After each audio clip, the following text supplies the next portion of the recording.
मुझे मालूम है इन्हों कितने शातिर है।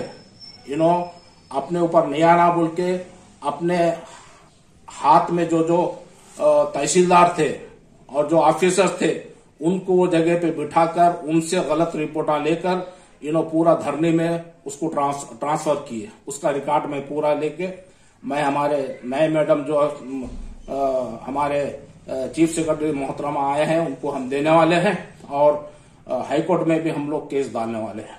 मैं थोड़ा देर से कर दूं और लीगल कर दूं। हमारा उनका जो था मामला मैं उनको समझाया। हमारे कमिश्नर को जो गैर जरूरी यहाँ से सरेंडर किए उनको कोई राइट नहीं था। मैं बोला कि देखो मैं एक जिम्मेदार यहाँ का चेयरपर्सन हूँ, मैं 20 साल से मैं यहाँ पर कर रहा हूँ, मुझे मालूम है कि क्या अच्छा है क्या बुरा है, मगर उन्होंने नहीं सुने। उसकी सजा जो है ना आज भुगत रहे हैं। और जो इनके पीरियड में